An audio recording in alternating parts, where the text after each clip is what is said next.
Recording in progress.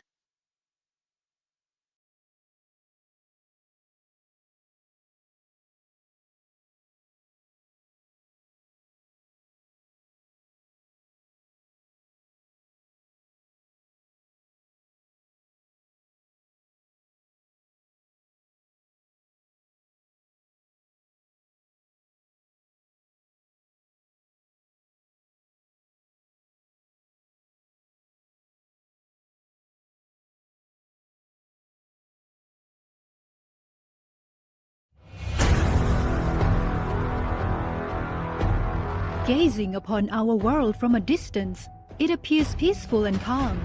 But the reality is far different. The repercussions of climate change are approaching us all, and we all contribute to this impact.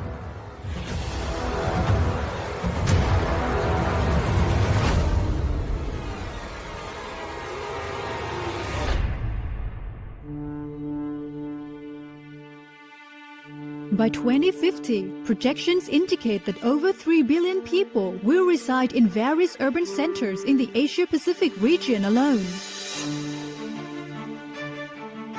Urban activities are a key contributor to climate change. Cities are responsible for 75% of global CO2 emissions, with transport and buildings among the most significant contributors. And since 2012, the Asia-Pacific region has collectively been responsible for more than half of global greenhouse gas emissions yearly. The repercussions of climate change are imminent and befalling us all.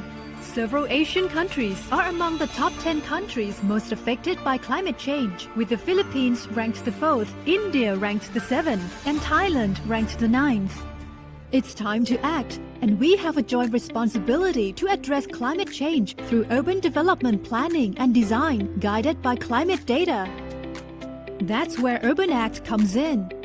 Urban Act, or the Integrated Urban Climate Action for Low Carbon and Resilient Cities project, is a regional project that aims to support the transformation towards low carbon and resilient urban development and contribute to implementing each partner country's nationally determined contributions and the Sustainable Development Goals.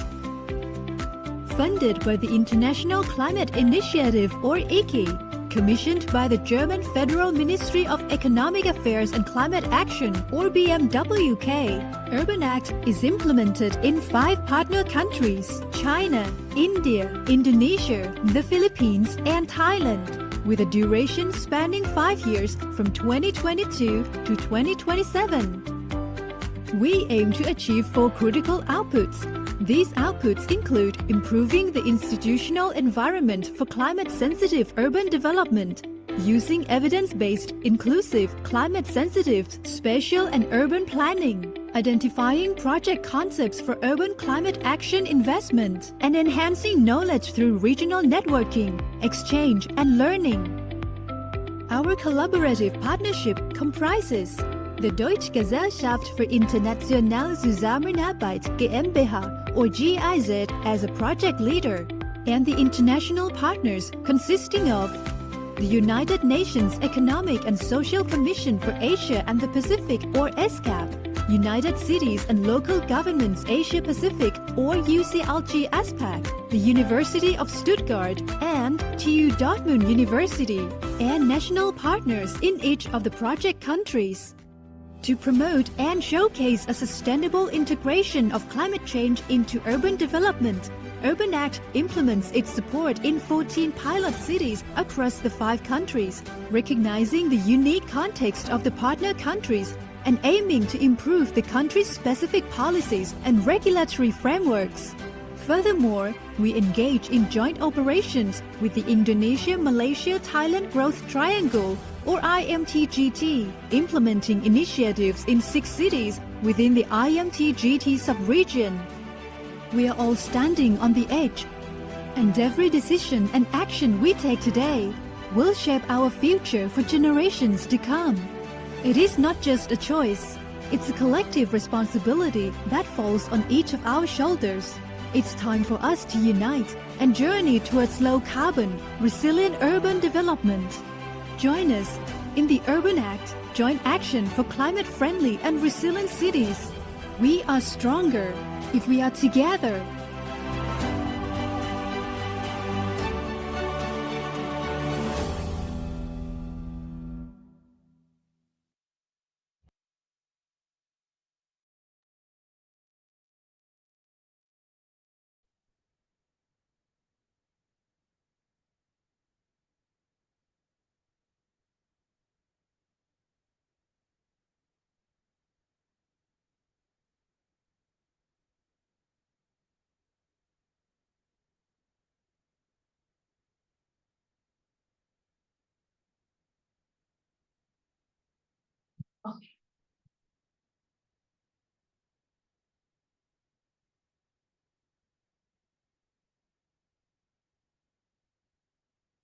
Dear colleagues, friends, a warm welcome to all of you to the Climate Conscious Cities Urban Act webinar series. Today's webinar is on centering gender equality, disability, and social inclusion integration in urban climate policies. I'm the moderator for this session. My name is Cai Chai, Chief of Gender Equality and Social Inclusion Section at ESCAP. I'm pleased to inform you more than 200 registrations were received from across Asia and Pacific, as well as beyond, which shows the high level of interest in this topic. Let me provide you a brief background about the webinar series, which is part of the broad Urban Act project. The key objectives of the webinar series are to, first, increase the understanding and knowledge of participants to build integrated climate action for low carbon and resilient cities, communicate and raise awareness of key innovations and emerging topics on action for low carbon and resilient cities. Build and enhance partnerships between the Urban Act project with relevant organizations, institutions, and experts outside the Urban Act project partners. Showcase best practices, learning, and innovations from the Urban Act project to a wider audience. We have upcoming webinars on a range of highly relevant topics, including climate-sensitive budget forecasting and financing, developing climate assessment methodologies and scorecards for countries and cities, and more. We look forward to your participation. As participants would have noted, you were asked questions about what you would like to learn and hear in this webinar during registration. Thank you to all who have responded. This truly helps the organizing team and the expert speakers to make sure the content of the webinar is as relevant as possible. These questions also fit into our intention to deliver these webinars as practical sessions driven by the input of our participants.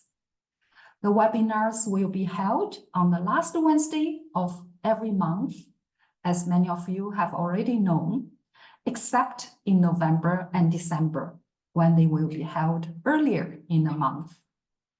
Now, before we delve into substantive discussions, let me just share very briefly some housekeeping aspects. Please note that the webinars are recorded and will be available with slides for viewing following each webinar. Please feel free to use the chat box during the webinar to interact with other participants. But please use the Q&A function to write your questions to the panelists.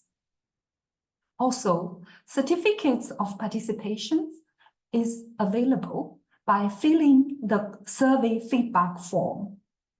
All right, now let's get back to our topic today.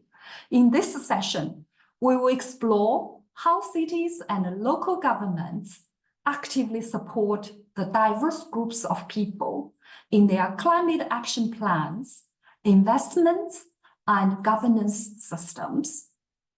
How do we make our public space and transport safe and accessible to all?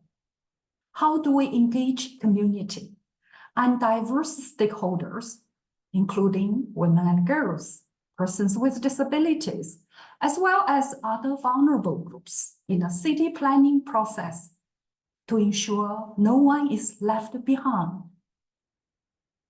Many questions. We would like to hear some interventions and responses from our expert speakers today. Without further ado, let me first invite Ms. Eva Kale to make her presentation. Eva worked as a gender planning expert of the city of Vienna until this spring. She coordinated about 60 gender planning pilot projects in housing, mobility, public space, social infrastructure, urban design, and development. She is one of the leading administrative experts for gender planning in Europe. She was also involved in gender training and consultancies for multilateral development banks. Eva, over to you. Hello, many thanks for the invitation. I hope maybe some of you are thinking Europe is far away, Vienna is quite a rich city. Why Vienna starting the webinar? I hope that you can take some incentives from our experience, which is now longer than 33 years. And that I can show you the synthesis between this gender planning approach and the urgent challenges of climate resilience.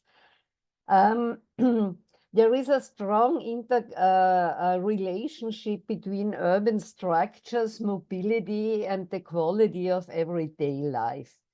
Vienna, as the capital of Austria, has 2 million inhabitants.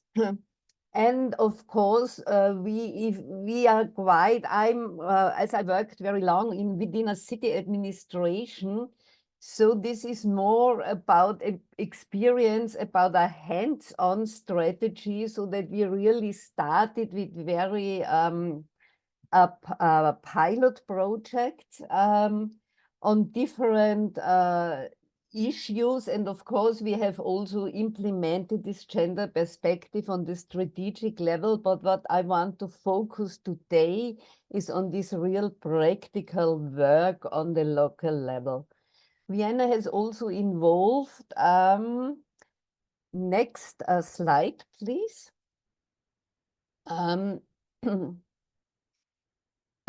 Our definition of gender planning is really, let's call it, to stand in different shoes or take the gender glasses on, because you will stay on one eye blind. Gender planning is a quality assessment of planning decisions and processes in regards to equal opportunities for different user groups. It raises the social sensibility or social intelligence in so-called technical planning processes, and is a specification of common welfare.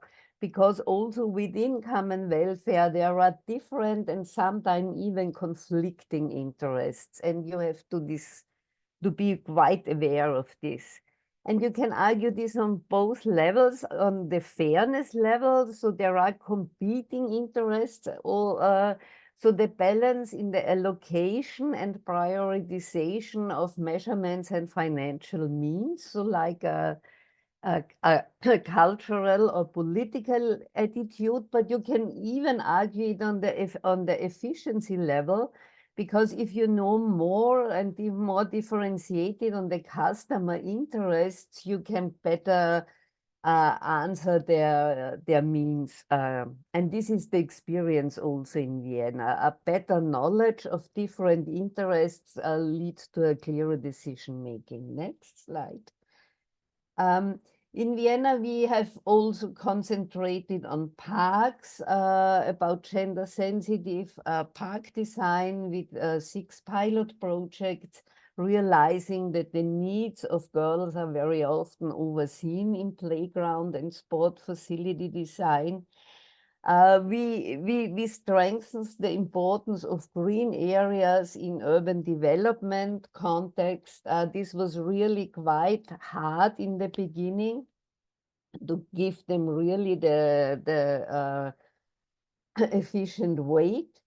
And we also made some participation process, gender-sensitive participation processes in the design of public spaces, and it showed up that there were the majority of women were really concerned about the impact and influence of nature and the wish of more green, strengthening the green aspects.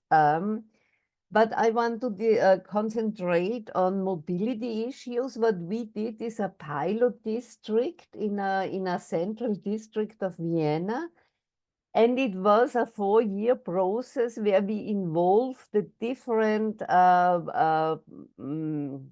co-workers of the different city departments that are involved in public space. And what you see here is our start workshops, where we make them to walk around with a pram, in a wheelchair, as a blind person, just to get this feeling, how does it feel like to move around in public space? Next slide.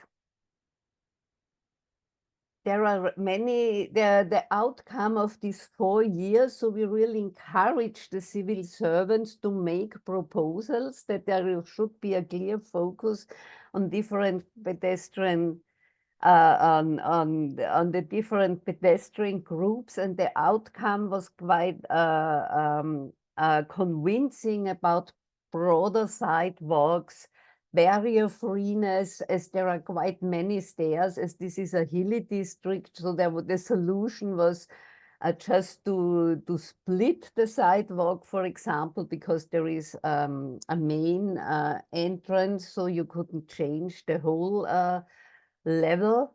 A safe crossing, traffic lights to give pedestrians 3 seconds in advance. Safety issues, there were night walks organized to walk around. The local political women's commission walked around to identify spaces of anxiety, and made a specific budget to raise the quality, and also the awareness of the technical check, and to shift the attention from the lanes, the control of the lanes, to more to the sidewalks, because this is really an obstacle for wheelchairs. Next slide. And the outcome really, there were small measurements, but they really raised the whole level of like the pedestrian network. There is a gender-sensitive urban development area, one of the largest in Europe, Lake City Aspen, a former airport. Next. And just to show you, this is really car reduced. There are only collective garages. Children can move there alone on a very early age. So there is really, and all these elements of gender sensitive aspects here really come together. Next. What I would really recommend you, I want to present you, is a very simple method we have developed, is the fairness check. So this is, we really involved gender inclusiveness experts and diversity experts to discuss the different measurements from the strategic concept of mobility and also of the strategic concept for public space. And we defined specific target groups, and we discussed, and you see it here, there is a positive visual impact for this measurement for this specific group or not. And this really led in the mobility concept, next slide, that we really had to redefine or sharpen 1/3 of the measurements. So here for public space, is it about children and teens? It's about people with reduced mobility, permanent or temporary, persons threatened by poverty, caregiving persons, potential victims of violence, but also commercial users. We have done this for the strategic documents, but also for other ones. And gender and climate, so there is this is our new topic. We realized there are different persons suffering most from heat, like small children and persons of high age, but also persons working in open air, persons with poor housing conditions or homeless persons. Next slide. One of these, a very new initiative, a climate team. So this is a participatory process. Vienna has 23 districts, and 3 districts every year is organized a participative process where people can make proposals and then they are discussed together with the experts of the city, and we have implemented again gender experts in this process, and they together with the citizens, they develop project ideas, and then there is a city jury choosing for every district the projects, and this jury is really an average, statistical average of the population, and this proved has a high interest in the population. And so this is, I think, a very successful and encouraging way really to improve the environment and raise the acceptance. Next. Just to add a summary about the experiences, there are some common reservations and fears in the beginning, like additional costs. This is not necessarily so. It can also, you have a given budget and there can be, you can make the assessment, maybe it needs a shift of focus to prioritize the measurements. Or you get a better outcome of your investments. You have a slightly increased planning costs, a more social sensitive planning, maybe need some additional means, but it really pays off. Additional workload, maybe in the beginning, there is a higher expenditure of time for pilot project, but this diminishes with established routines. And for politicians important, very often there is this anxiety about negative or skeptical public reactions. And this is sometimes in the professional bubble, but we realize there's a very positive resonance in the population or in the media, and you get a higher satisfaction of users and neighbors. Next. So the potential is really in this intersectional approach that we know that there are cumulative vulnerabilities and there is a strong synergetic potential that almost all groups profit from redistribution of public space as a precondition for temperature reduction, a high quality infrastructure for active mobility, and public transport, better green infrastructure, but be aware that some specific demands also ask sometimes for specific solution. So it needs both top-down and bottom-up approaches, technical and social intelligence. Next. Just my last slide. So we know that there are really urgent challenges, but I'm really deeply convinced that social, sustainable, gender-sensitive, and post-fossil urban development and urban restructuring is not only a necessity, but also an opportunity. This is what the experiences of 33 years of Viennese activities shows. And I really want to encourage you. And I think we have done this very on a hands-on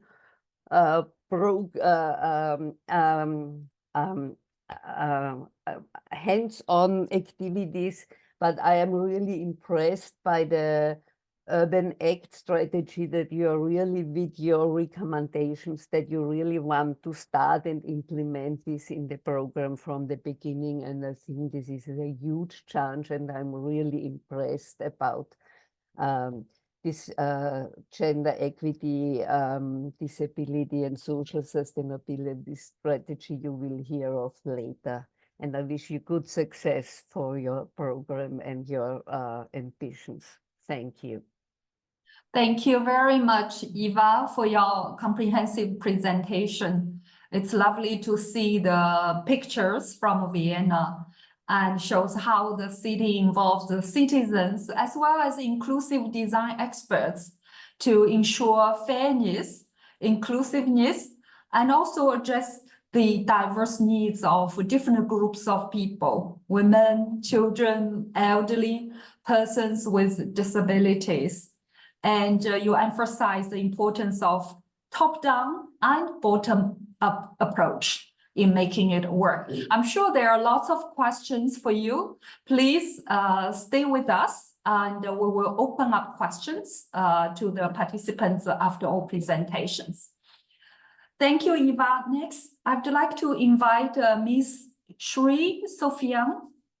She's a Senior Program Advisor and Strategist at the Huairou Commission. She has over 30-year experience working on good governance, ICT, e-governance, regional global coordination of women's network and cities, to managing and programming sustainable development and gender equality projects. Shri is a member of UN Habitat's Advisory Group on Gender Issues and co-chair of UN Habitat's World Urban Campaign. In case you don't know, she was the first CEO of the Pingnan Women's Development Cooperation in Malaysia. Over to you, Shri, for your presentation. Thank you very much, Chachai. A very good afternoon, good morning, and good evening, I think, depending on where you are. And thank you to colleagues at ESCAP and the Urban Act project for inviting me to share some thoughts and some points on centering gender equality and social inclusion integration in urban climate policies. And you will note that I've not mentioned specifically about disability because in our work, I speak on behalf of the work that I do at the Huairou Commission. We look at women in their intersectionality. So, you know, there are women who need support, who are physically disabled, people who come from diverse background as well. So the intersectionality in gender equality is one point that we are always mindful of, yeah. And I'm glad that Eva, the first expert who spoke just now, unpacked some point and describe what gender planning is, yeah. So that is also a key point, I think, that we need to be mindful of when we discuss about, you know, putting gender equality and women's empowerment at the center of all our policies. And there is no policies that is gender blind, yeah. And I will always speak about women's empowerment when I talk about gender equality. I take this opportunity to share with you the perspective or the methodology or pathway of change that the Huairou Commission work in terms of advocating and working with policymakers to ensure that gender equality and women's empowerment, as well as social inclusion, are central and key element when they develop and implement urban climate policy. For those who are not familiar with the Huairou Commission, it is an organization that support and work with grassroots-led women organization in 45 countries around the world, and we have about 100 members. And in Asia, we are active in Nepal, India, Philippines, Cambodia, Indonesia, and Bangladesh. and Vietnam. Yeah. Okay. I will share with you what I call the methodology of pathway of change. That is very important, that we must build community resilient first. And we have what we call the community resilient diamond. And it has 4 thrusts. The first one is strengthening grassroots women's organizing and leadership. The second diamond is nurture grassroots women knowledge and good practice to promote gender just and resilient development. The third diamond is build constituencies and network. And the fourth one, influence and change public policies and processes at local, regional, and national, international levels. So let me go first to the first diamond. Next. So what is important, I think, when we talk about ensuring gender equality and women's empowerment in the policies. In this context, we talk about urban climate policies. Is actually to also make sure that the women, the people that we want to be included in the policy are also empowered and know their space and know their rights. Yeah. And so at Huaru Commission, we start by supporting the organizing of grassroots women and building their consensus on priorities. And this, they can do it by when they have a group of saving groups or cooperative, yeah, and support, or when women-led NGO or CSW, work in particular communities and start organizing the women to make sure that they understand their development priorities. And we need to build their, we support building their capacities, and we train them as experts to nurture their leadership. And training for this grassroots community women includes giving them understanding the international regional policies, the budget process that is happening in their localities. How do they work with, for example, their barangay? What is their barangay budget? Or in Indonesia, their own award or a budget, so that they understand those, so that they can start seeing what possible, or whether there are policies that are affecting them, and whether those policies are actually in their giving them advantage and giving them the space to grow and experience sustainable development. And so we also get them to give them training also on manuals or guidelines that are available. For example, in terms of making sure that we have, they understand that, accessibility is important. And so there are also guidelines on accessibility. And this, through this, we hope we support transfer of skill, knowledge, and practices, so that the grassroots women are informed as actors, trainers, and also experts. And then they can set their priorities and plans with decision makers. The second diamond talk about is about nurturing grassroots women knowledge and good practices. And this is when grassroots women themselves undertake risk mapping. Yeah, looking at for example where are when there is flood, or when it's raining, where the floods is coming, or there is risk on flood, where would they go? What are the things that they can take on to prevent those floods? So the risk mapping is a tool to understand and prioritize their community risks and vulnerabilities. And these have been done in most of our member communities where we have members. And they then present the finding of this community, because with the finding, they can also then prioritize what are the things that they want to do first.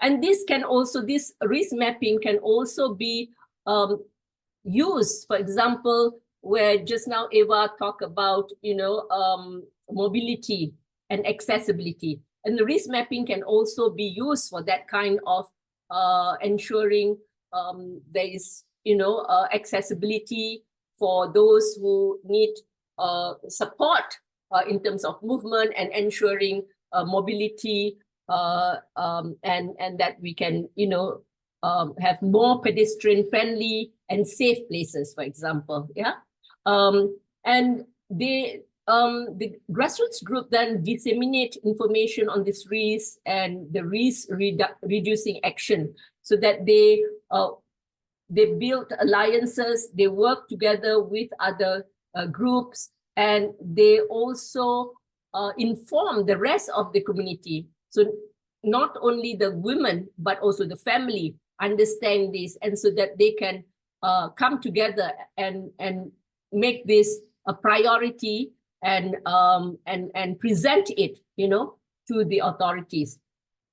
We also use what we call the Community Resilient Fund, providing small fund, because once the community, the grassroots women's group, identify the risks and some action, we provide some small fund to initiate local action and develop practices that can build their resilience.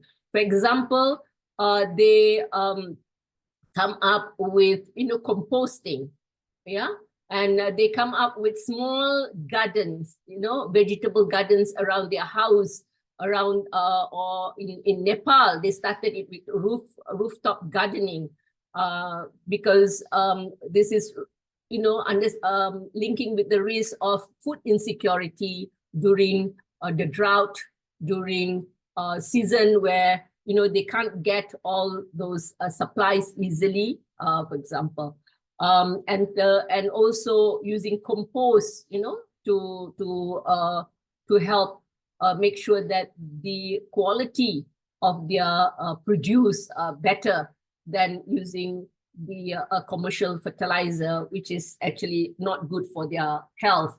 And so we link all these issues together, because when we talk about climate, is not, and if you remember SDG 13 is climate, about climate action, but it's not just that standalone. It intersect with other SDGs, for example, SDG 3, SDG 6, and in our context today, when we talk about urban, is SDG 11, sustainable cities and human settlement.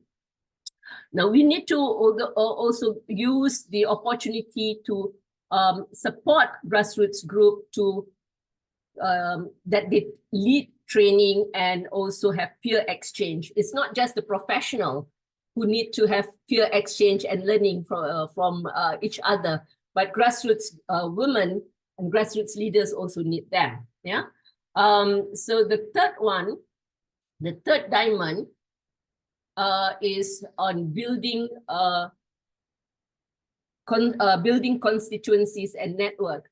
We see that it is very important, and this is a bottom-up process as well, because once grassroots group identify their priorities, their the risks and potential action, we introduce them to what we call the local to local dialogue, to bring the local authorities, to bring the government to sit with them, and then they present these priorities to them. Yeah, and they do this by organizing and with also their allies and other partners, connecting them with other communities and other NGO and groups that are working and have similar vision, similar mission. And so this is a way to also help them understand each other and support each other in terms of advocating for certain action or certain policy changes in their with the local government or with the national government, or even, a very short, more localized is at their barangay level or their ward level, or in Indonesia, for example, at their RT level, rukun tetangga level, for example. Yeah. And the last diamond, is about influencing and changing public policy and processes at local, regional, and international level. And we this is when, I mentioned just now the local to local dialogue methodology to engage decision makers is very useful. And we train the grassroots leaders to organize this local to local dialogue. Like I said, rather than them going to the local authorities, we ask, our methodology is to actually invite local government to come to their location, to the community, and listen to them, and then negotiate the resources and advocate for formal recognition of grassroots group, of grassroots women as agent of change and key stakeholder as well as partner. And some successful practices, for example, a group in the Philippines, in Quezon City, they have managed to demonstrate the risk mapping and also the need for food security, where they then secure the use of government land for urban gardening, for urban vegetable garden. Yeah, so that's a good partnership between the government and the local communities. And this way is also a way to start changing the mindset of government that these leaders, the grassroots women, are also leaders that can be invited and should be invited, to sit at the table in decision-making process. And several of these grassroots women themselves ran in the local election and got elected. Yeah, and this is an example of this.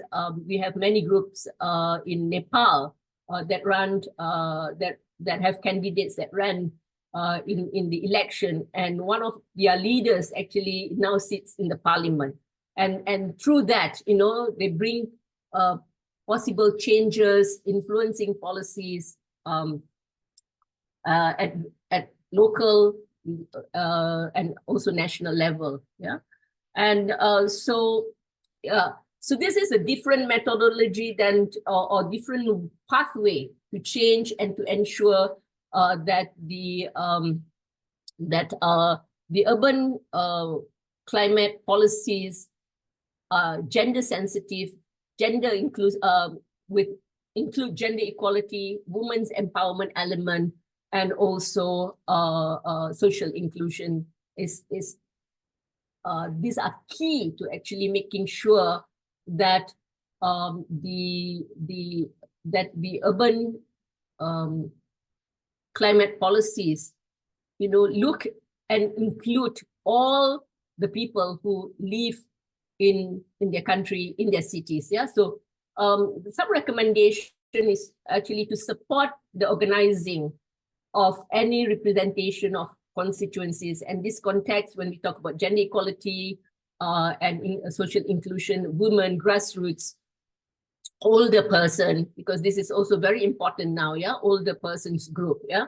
And then that community and people who live in the community understand regional and global policies that the nation, their government have committed at the international level, and so that they can advocate and propose changes and inclusion in the national policies, and building alliances and network with each other, other groups, other totally different constituencies, but important one, for example, Research and Training Institute, the media. And of course, then last but not least is advocate for partnership in localizing and implementing those policies, as well as to also access resources. I hope this is something that you find useful. Thank you very much. Thank you very much, Shri, for your presentation and sharing your insights. I think your presentation complements Eva's very well, in the sense that she mentioned both top-down and bottom-up approaches and how important they are. And you have a deep dive in on bottom-up. And the 4 diamonds really reveals what kind of actions are needed to ensure the community participate actively and effectively, especially engaging women to foster their leadership, their knowledge and skills. Please also stay for there. I already see a lot of questions coming up for you and Eva. But before I invite both of you to address these questions, let me invite Miss Mia Simple, who is a Senior Advisor for Gender Equality, Disability, and Social Inclusion from GIZ, Philippines, to give us a brief overview on this strategy. Over to you, Mia. Thank you so much, Kai Kai. And on behalf of the Urban Act project, I would also like to thank Ms. Eva and Ms. Shri on your valuable presentation today, because this is very much in line with the priority also of Urban Act to mainstream GEDSI, gender equality, disability, and social inclusion in all the outputs and processes of the Urban Act project, which is what led us to develop the recently launched GEDSI strategy of the project. Ms. Eva briefly shared it with you earlier. And let me send this to you by chat and check if this is accessible to you. I think this is one of the first times that we're sharing about the strategy in a public webinar. And I hope that this could also inspire some of the projects that you're working on. The strategy seeks to mainstream GEDSI in also the areas that Ms. Eva and Ms. Shri presented earlier on participatory urban development and urban planning, and having representatives in conceptualization of the projects, in also allocating resources and budget in GEDSI, capacity development of our partners, as well as for internal and external teams, even in the way that we're organizing webinars, trainings, events, activities, knowledge products, should have a strict consideration of GEDSI and should be inclusive in its processes as well as in the output. I would like to also express my appreciation of the explanations earlier about how it's very important to include a gender lens, also a lens of intersectionality, at how gender intersects with age or disability, and also other socioeconomic factors in the way that we're designing public spaces, because it's in the design of the public spaces that could hinder one's full participation in society. And this is one of the Urban Act's main objectives as a project, and also in working with their partners to promote this inclusive participation in the strong lens of GEDSI in everything that we do. And without, I think, further ado, I would hand over to Kai Kai and maybe open the floor to questions and insights from public meetings. Thank you. Thank you, Mia, for your overview of the strategy. Okay, I saw quite a lot of interest in the presentations and many questions. Now, within limited times, I have to choose questions to address. And I want to assure you, for those questions that cannot be addressed during the webinar, the organizing team will do our best to get inputs from our experts and send their response to you after the webinar. Now, first, the question for Eva, regarding your presentation, you mentioned the negative public reactions in some of the situations concerning the redesign of public spaces. And the participants would like to know if you could give one example or two regarding the negative reactions, for example, in the redesign of public spaces. And what was the city's response? How did the city respond to such negative reactions? Quite an interesting question. Over to you, Eva. Yes, when we started 30 years ago, there was a very We proposed to make an exhibition, Who Owns Public Space, Women's Everyday Life in the City. At that time, nobody spoke about public space or pedestrian issues. So this was really raised from the women's side in Vienna.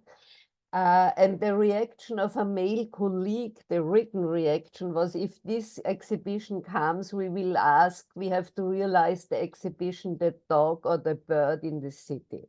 So this was really heavy. And also when we started our gender sensitive project, there was a strong resistance from the male head of the construction unit. But he was really then convinced, and therefore I think this pilot project strategy is so good, because he then really was skeptical from the aim, but then he was really convinced from the outcome and the quality of the female young experts they brought in and the participatory aspects.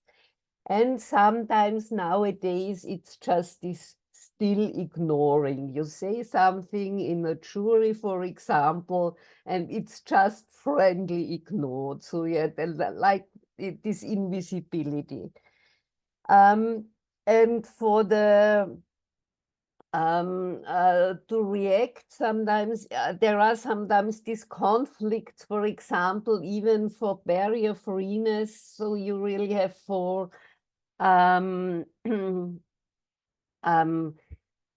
blind people, these conflicting interests, and wheelchair users. We are discussing about the level of the sidewalks at the crossings, because, and we have decided, for example, to make compromises, because sometimes blind people complain that when there is complete barrier freeness, that they can't feel where there is the sidewalk and when the lane starts. And so to find this in a dialogue, and to find this, to say 3 centimeters is for most wheelchair users manageable, and for the blind people it really gives an orientation. So we tried then in this active dialogue.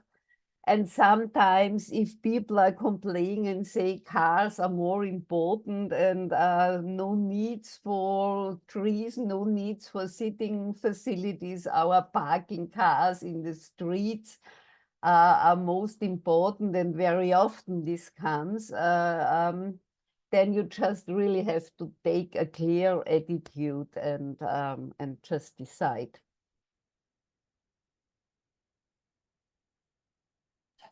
Sorry. Thank you, Eva, for your response to that question. I have one more question for you regarding fairness. How does a fairness check look like? But I think this may also take a bit time. Let me first I'll come back to you on that question. Let me go to Shri. There's a question that there are two people, several people like, regarding, let me see, regarding the cases in terms of grassroots community organizations. And the participants mentioned that these grassroots community organizations are powerless, especially those working in the field of women's rights. Does this mean that the government must make more gender-sensitive policies in terms of the energy transition and handling climate change? Shri, can you address this question? Several people like this question. Thank you for the question. I think the person who actually asked the question also mentioned about that, the grassroots in her community or where she lives is still very seen as not powerless or not very active. I think in that case, maybe if she herself is interested to work with grassroots, then she can start working and mobilizing the grassroots, interacting with them, looking at what their main issues, and getting them to understand that being organized is actually a power, because when women is alone and making complaint, you know, it's only one voice. But if they're organized together and have a common understanding and a vision that they want to address together, you know, then they represent a constituency. And representation of a constituency is very, very strong. And, you know, all politicians will recognize constituency, because when the time to vote, you know, they need this constituency.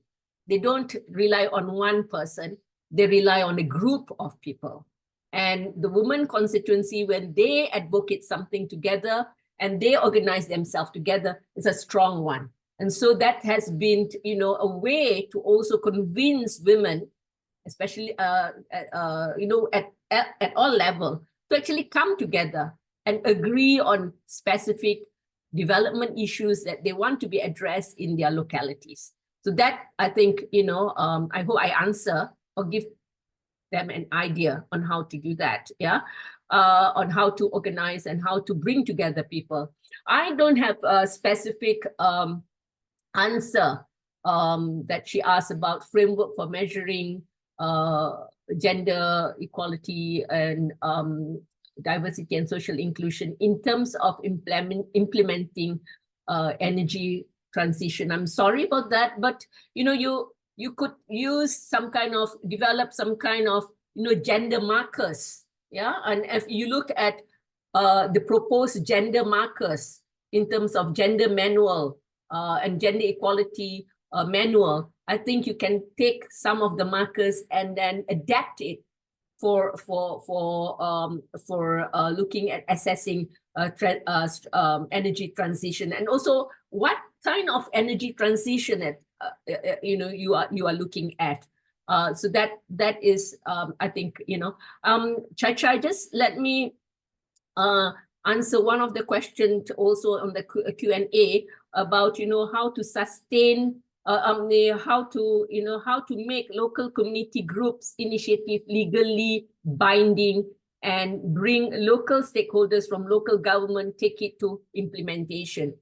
I think this is also relate to organizing, and you bringing them, invite the local government to you, you know, because if you come to them, sometimes, you know, they close the door, but, you know, you want them to be accountable to you by bringing them to you and ask, and you can shame them if they don't come, you know, but try to find a way where you have a space that you control, that local government control, and then from there you build the relationship to also make it formalize the partnership, yeah, and not just tokenism, as one of them said. Many are just tokenism, check on the check on the box, yeah. And if some of you are interested also, I think bring you to the gender responsive and participatory budgeting methodology, maybe in the next seminar, or maybe it has already been invited. The Penang Women's Development Corporation, you know, can be one of the presenters and use their methodology, I think, because they are now have advanced. After more than 10 years, they started that initiative. Thank you. Thank you, Shri, for sharing your insights, which is built on the real experience in mobilizing communities. And Penang's example in terms of formalizing such partnership between local government and the stakeholder groups is an excellent good practice. And I think it's to go deeper into this topic, it requires perhaps another webinar to address it. Okay, now let me come back to Eva regarding the question, what would a fairness check look like? Perhaps given limited time, you could just highlight a few aspects. Yeah, Eva. Yes, I showed you on one slide. So this, I think I think the most important thing is it's very simple method that you discuss, and it depends on the level of action. If you have a strategic concept, then normally then you have a list of measurements, or you have for a square a concrete specific design proposal. But the important thing is that you discuss the 5 to 6 most important target groups, you know, what who you really want to address with your strategy, and then very systematic just discuss if this is has a high positive impact for this group or not at all. And we made the experience, for example, in the mobility concept, that sometimes you say, oh, this is a very important group, and then you realize, but in effect, you don't have really a specific measurements for this group. For example, when we made our mobility concept 10 years ago, we were so focused on this digitalization. And then we realized that 10% of the population don't even own an iPhone and has no access. And then we formulated that there must always be a two-way information. Also, you always have to supply analog information.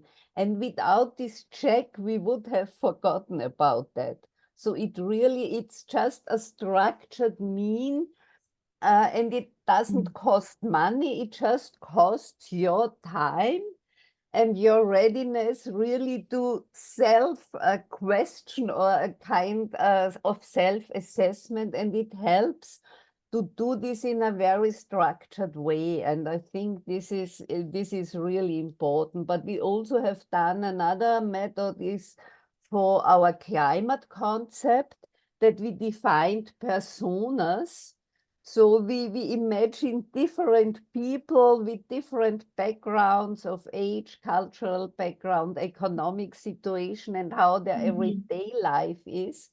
And then we again ask these personas about, for example, the new energy strategy, or this, because we have so these measurements, and this was also really helpful and sharpens, because we are really convinced that it's really necessary that we combine the social aspects with the technological possibilities. And so I think these are proved quite helpful and cheap tools. It only needs time and awareness. Thank you very much, Eva. I have another question for Shri. This is related to small resilience funds. How do we ensure that the small resilience funds have a sustainable impact post-funding? To what extent any business model approach has or should have been integrated into the resilience funds mechanism? Do you happen to have any tangible examples to share? Shri, over to you. Thank you. I was just about to type the answer on the chat. This is something that, very challenging, but has promise, I think, because what we Huairou Commission is now also working with the Asian Development Bank to use this their platform of their CPRC Community Resilient Partnership Program in several countries. Can mention Nepal, Indonesia right now, at least the countries that we work with, to look to tailor and have this resilient fund as a mechanism to work with local and communities, to give them the opportunity to innovate and also come up with, in terms of partnering with the local government to address climate challenges. and climb and hopefully that it becomes sustained. But in other places where it also it's not long term, but specific to one term when the mayor or the person in charge agree to the partnership. But then this is something that we also are pushing to put it binding and that also the local group can come up with something to sustain the fund, like a revolving fund for themselves. The group in Nepal, where we partner with the community women forum, because this group are cooperative, so they also have their own capital. So if they are linking it with saving and credit group, then that is where the resilient fund can be sustained through that mechanism. I hope I give you some insight into how to do it. Yeah. Thank you, Shri. We'll just extend for a couple of minutes, for perhaps 5 minutes for our discussion, because I think it's really interesting. And our participants have been raising a lot of thought-provoking questions. Now, Eva, may I come back to you? This is a question related to informal settlers. He or she asked, we have people in our city as informal settlers. The city as of now cannot afford to relocate all of them. And at the same time, there are challenges on their part to accept that they will be relocated. What can you suggest in terms of design to provide them accessibility of green public space, considering we have a limited space in their location? This is a complex and perhaps also a difficult question. Not sure you have answer, but feel free to share any initial thought you have. And I also invite Shri to comment on this after you. Over to you, Eva. I hope I have understood the question. So when I took it right, that it's in the existing structures. So I think you really have to look for micro spaces, because I always say anything is better than something, and they can involve the local population because they know best where these spots are that have some potential. And if there is a restructuring program and there are some investment, then really fight hard for the green infrastructure. We always say the green infrastructure is the backbone of urban development. And sometimes this is just this, this bullshit wording, but then that it really gets an impact, you have to vote quite strongly from it, and then therefore a gender strategy is helpful to support it.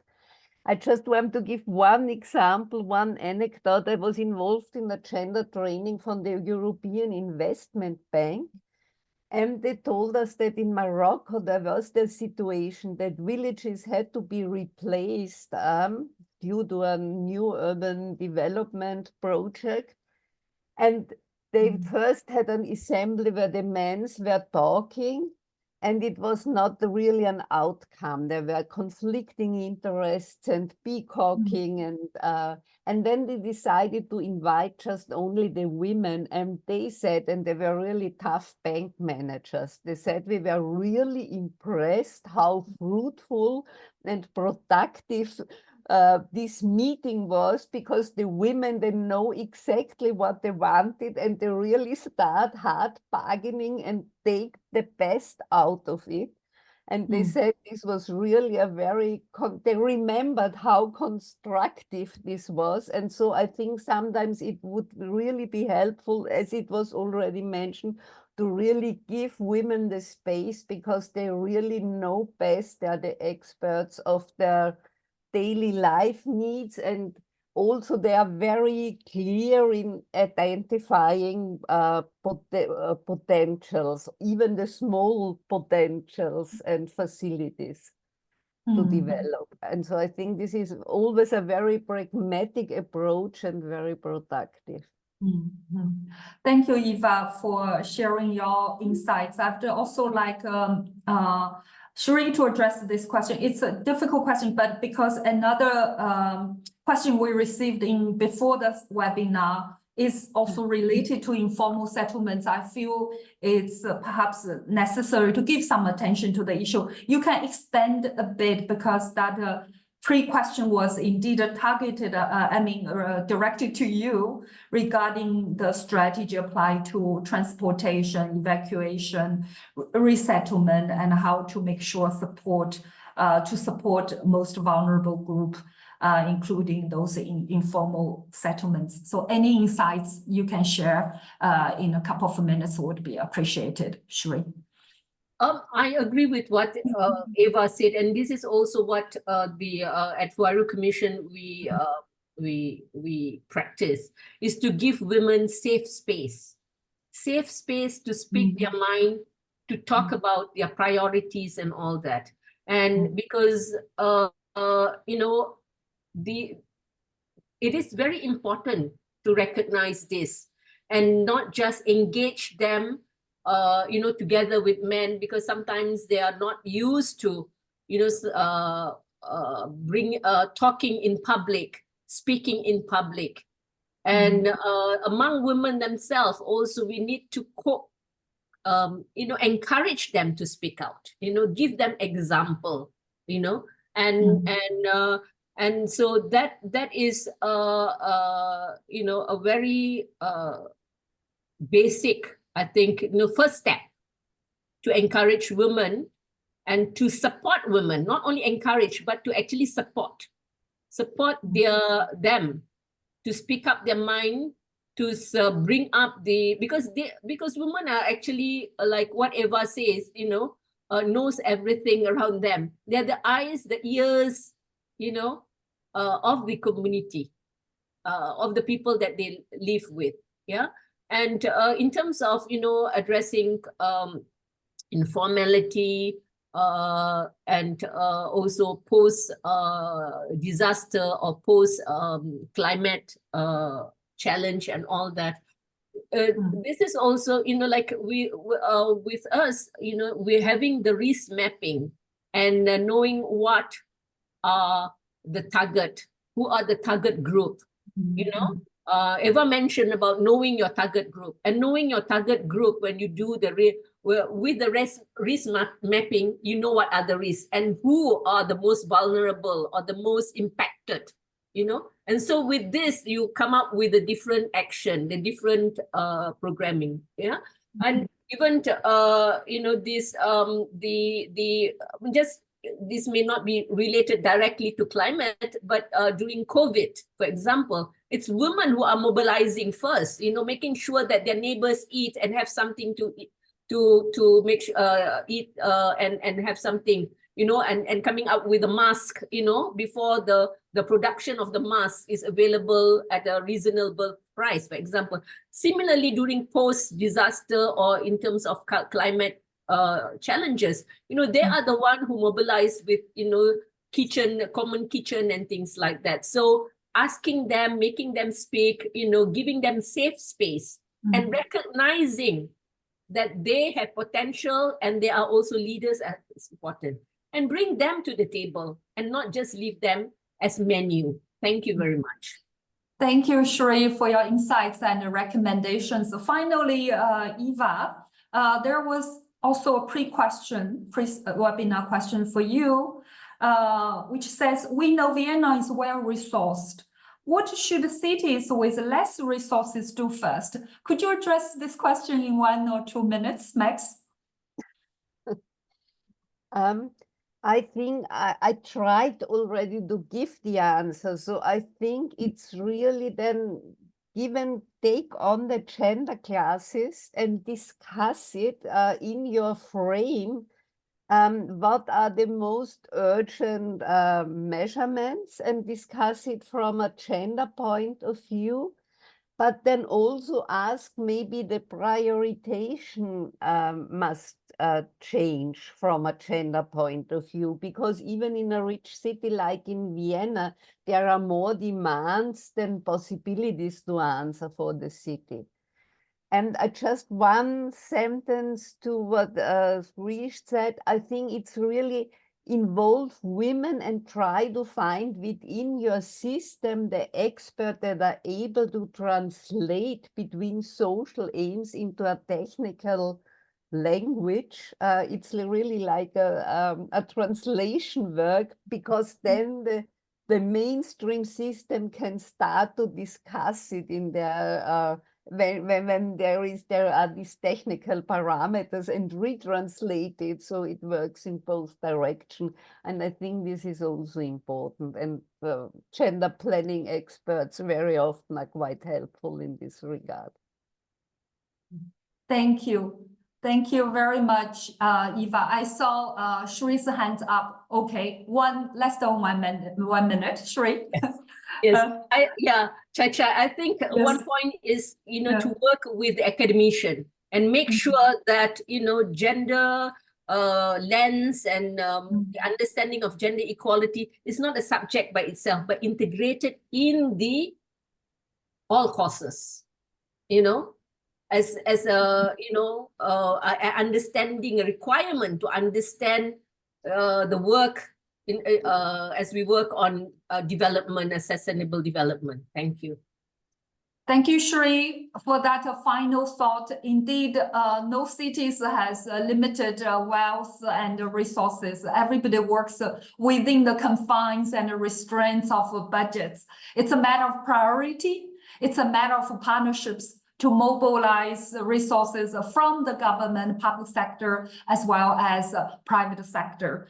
And finally, it's very important to make sure we get the political will to support the community partnership engagement and address the needs of diverse groups. I want to thank you, Eva and Shree, for working very hard within a short time. I know in your presentations, you have done your best to address the questions we received in advance through both the examples you shared and the recommendations you made. You touched upon many of the questions we have received, as well as your quick responses in our webinar today. And also thank you, Mia, for your intervention.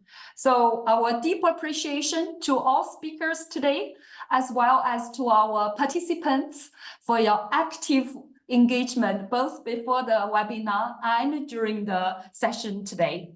Now let me just inform you, presentations and materials from this webinar will be made available to all of you.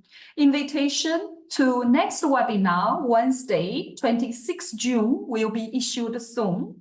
We look forward to seeing many of you at the next webinar.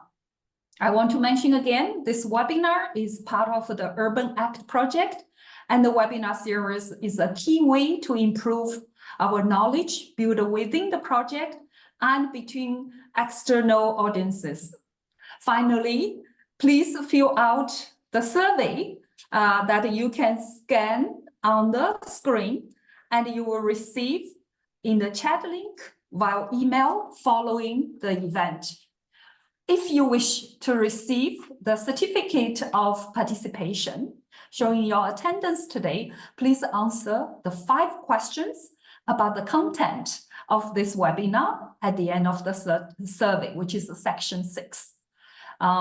You must fill out the survey in order to receive the certificate. Thank you, everyone. It's truly a joy to have this dialogue with you. And we thank you, our speakers, and look forward to see all of you again at next webinar. I'm closing this session today. Bye-bye. Until next time.